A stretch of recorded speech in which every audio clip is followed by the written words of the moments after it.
E utonu ana tātou ki te tai tokerau ina nahi nā mātou te kaupapa o te poro tua Ngāti Kahu. Whakahe ana i tētahi whakaitanga rawa nā te kaunihera arohe ki te raki. Me te āheinga o tētahi ara ki tātahi, mā tētahi wāhi tapu kei te takiwā o ngā tāpuapua o Pātia i Whatuwhiwhi, pātata atu ki Kaitaia. Kai te nōhia e ngā uri o ngā hapū o te Whānau Moana me te Rorohuri, te wāhi tapu nei ki te āta whakamārama i ngā whakahe. This is all to be done on a urupa that we know is there. We can prove it time and time again if we have to.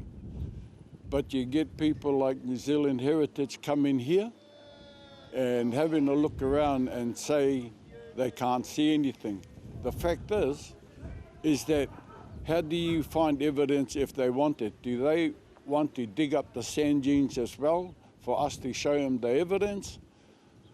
Or do him, New Zealand Heritage and the Council, do they think we're lying when we're saying that our tupuna is lying down there in those sand dunes?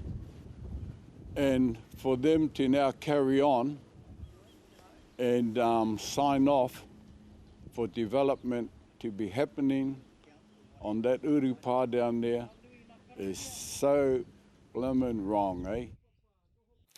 Hei tā Hilda Hau ki arhara wira kai kaunihera o te kaunihera arohe ki te raki, me ka hāke te kaunihera ki te tiaki i ngā wāhi tapu, huri noa i te rohe.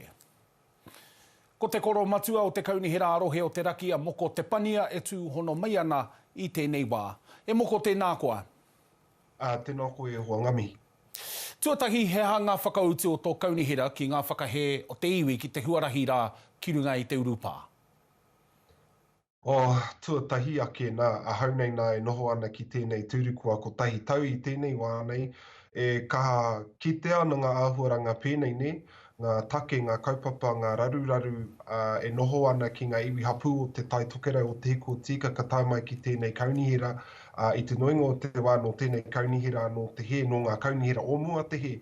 Tēnei nā e hanga pērā ana e tika ana i roto i tēnei wāhi i a mātou me wera atu o ngā kaunihera Māori noho ana ki tēnei ki wēnei tūru.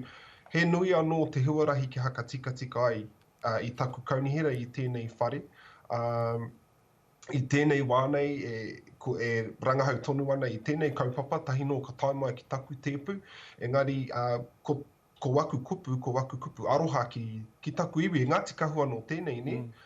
Taku iwi e noho pōhara ana, e noho taina ana i roto i te ture. Ko taku hia i roto i tēnei kaunihera, ko te kite atu ka pēhia anō mātou o tēnei kaunihera e hakamahi i te ture kia puta anō te tika. E ai ki taku tirohanga ko te pūnaha te he. Nō reira, me pēhea tau koutou ko ngā kai kaunihera Māori, whakatika i ngā pūnaha, kia kore rawa tēnei tūmomo āhuatanga e taka mai anō? Tika, tautoko katoa ana hau i woku krani e mea nā, e hihi ana te Pākehā kia kirikiri i te pā one kia kite ai ngā kōiwi o woku tūpuna me kaua rawa e pērā. Engari, ko te pūnaha no te mate i roto i tēnei nā, ko tētahi o ngā mahi o taku kaunihera i tēnei wānei, ko te hakau i tētahi rautaki hau e kia nei ko te pai ki uta, e mana ai te reo o te iwi o te hapū ki roto i ngā pūnaha o tēnei kaunihera. Ko tētahi o ngā mate o tēnei raruraru ne, e hari i te mea me whai resource consent e mahi ai tēnei tangata te kaipapuri whenua i wana mahi, he right of way ke, he mana ara nō reira i roto i te ture ki tāku e mōhio nei, hore kau he wāhanga tō tēnei kaunihera kia haka he i tāna i hia ai.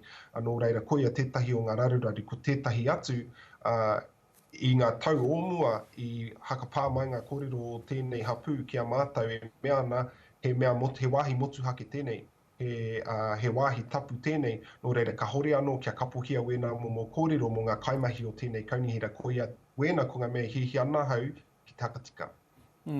Ko tāu e mea ana, ko te huarahi, ko te right of way. Mena e ahu atu ana enei tūmomo huarahi ki runga wāhi tapu, he huarahi rānei kei reira mā koutou o tina māu hei koro matua o te kaunihera ki te āta whakarereke i etahi o ngā tūmomo ture? Koia tēnā te huarahi e rapu nei au I tēnei wā tonu nei ne, e te whanaunga, I te mea hei ko tāngā kaimahi I tēnei wā horekau ke nōna ke te whenua, e hara I te mea me whai ia I te mana I roto I te ture, kia mahi ia I wana mahi.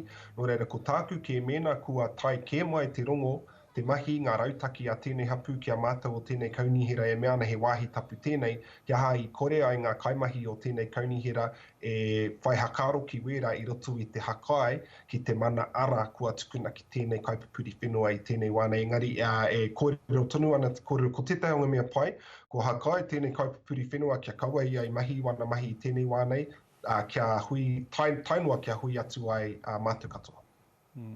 Ko tēnei tūmomoa raruraru ko ngā tohe ki waenga nui ngā kaipupuri whenua Pākehā me ngā iwi. E hara I te mea kei atāua noiho tēnei tūmomo raruraru. Heo e no he kaupapa tēnei e hora pāna I te motu whānui. He hanga ua o tā ngā kaunihera kōrero tahi me ngā iwi? Ko ia tēnei ne, ka hore hau mō te kōrero mō wera atu o ngā kaunihera puta no I te motu engari. Tēnei nāne, rimatikau matahi paiheneti o ngā kainoho o te heku o tēkahi Māori tonu, te kau mā whā paiheneti o te whenua he whenua Māori. Wera atu he whenua Pākehā, he whenua auraki ke.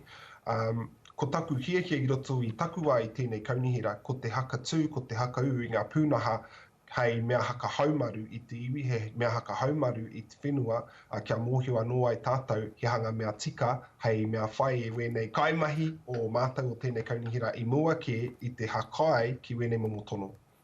Moko Tepania, kahika o te kaunihera arohe o te taitoke rau ki te raki, tēnā koe. Haka whatai, tēnā koe.